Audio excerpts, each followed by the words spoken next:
Halo Sobat Catur, jumpa lagi di channel Chess Indonesia. Pada video kali ini akan membahas tentang babak akhir Raja plus Menteri versus Raja plus Benteng. Sebagian besar pasti sudah tahu bahwa babak akhir ini tentu akan dimenangkan pihak Raja plus Menteri. Namun, apakah semua pecatur tahu cara penyelesaiannya? Nah, daripada penasaran, mari kita langsung bahas saja cara penyelesaiannya. Sebelum kita praktekkan, ada 4 kunci untuk meraih kemenangan yang wajib para sobat catur ketahui. Pertama, putih menang bila benteng hitam termakan. Kedua, benteng hitam termakan bila terpisah jauh dari rajanya. Ketiga, cara memisahkan raja dengan benteng adalah mendesak mereka ke petak-petak pinggir. Dan yang keempat, usaha putih dapat dikatakan 99% berhasil bila sudah terjadi posisi kritis. Berikut contoh posisi kritis. Pada posisi ini, giliran hitam jalan. Dalam hal ini, hitam cuma punya 2 pilihan. Memilih menggerakkan raja atau benteng untuk melangkah. Kita bahas satu persatu. Perhatikan sob.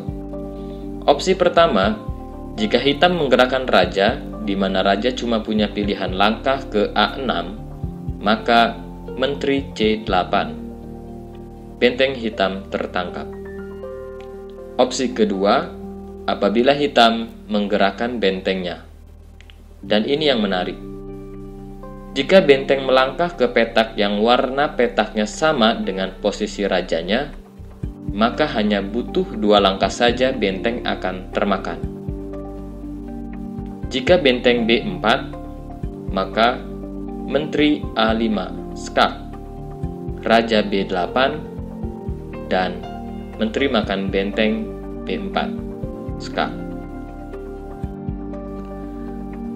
Atau bisa juga Menteri ke E7 skak, Raja A6, dan Menteri makan benteng B4.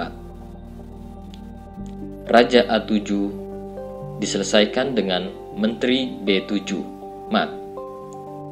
Kita kembali. Jika benteng ke B2 atau G7, maka jawabannya akan sama. Misal benteng G7, maka Menteri D4 skak, Raja A8, dan Menteri makan benteng G7. Raja B8, Menteri B7 mat. Nah, bagaimana jika benteng melangkah ke petak yang berbeda warna dengan petak rajanya? Maka hanya butuh 4 atau paling banyak 5 langkah untuk dapat memakan benteng hitam. Misal benteng B3, Menteri D4 skak. Jika Raja A6, maka ada ancaman mat di petak A4. Jadi langkah paling rasional untuk hitam yaitu Raja B8. Maka Menteri F4 skak. Raja kembali ke A7, karena jika Raja C8 ada ancaman mat di petak F8. Dan setelah ini Menteri A4 skak, Raja B8, Menteri makan benteng B3 skak, Raja C8, dan Menteri G8 mat. Gimana sob? Apakah masih bingung? Oke, baiklah kita bahas satu contoh lagi supaya benar-benar paham betul. Jika benteng H7, maka Menteri D4 skak, Raja B8, Menteri E5 skak. Raja terpaksa kembali ke A7, Menteri A1 skak, Raja B8, dan Menteri B1 skak. Raja A7, Menteri makan benteng H7 skak. Raja A6, Menteri B1, Raja A5, dan Menteri B5 mat. Oke sob, setelah pembahasan posisi kritis selesai, kita langsung praktekkan saja dengan contoh soal berikut. Seperti yang sudah dikatakan di awal, bahwa agar terbentuk posisi kritis, putih harus mendesak raja hitam ke petak-petak pinggir. Putih memulai dengan menteri E3, skak, raja F6, raja D3, benteng E5, menteri F4, skak, benteng F5, menteri D6, skak, raja F7, raja E4, benteng F6, menteri D7, skak, raja G6, raja E5, benteng F7, menteri G4, skak, raja H7, raja E6, benteng G7, menteri H5, skak, raja G8, raja F6.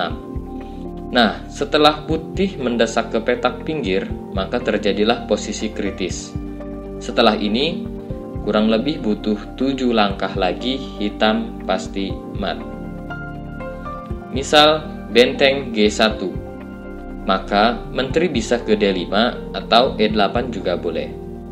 Misal menteri E8, skak, raja H7, menteri E4, skak, raja G8, menteri A8, skak, raja H7, dan menteri A7, skak, raja G8, menteri makan benteng G1, raja F8,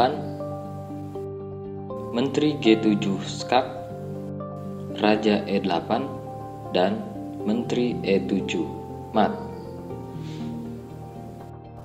Nah, itulah sob cara memenangkan babak akhir raja plus menteri versus raja plus benteng. Gimana? Gampang, susah, atau gampang-gampang susah? Jawabannya tentu ada pada diri sobat masing-masing. Semoga kalian suka dengan videonya. Jangan lupa like, share, comment, and subscribe channel Chess Indonesia supaya tetap semangat buat konten-konten untuk para sobat catur semua.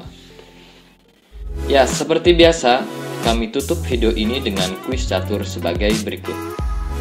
Pada kuis ini, giliran putih melangkah dan mat pada langkah ketiga putih. Silahkan pause terlebih dahulu untuk menemukan jawabannya. Dan berikut jawabannya. Gajah G6, raja D5, menteri B6, raja E5, dan menteri D4, mat. Jika raja C4, maka menteri C6, mat. Jika pion E5, maka kuda E3, mat. Terima kasih telah menonton video ini. Sekarang waktunya untuk undur diri. Saya akhiri. Salam, Gens Unasunus. Bye-bye.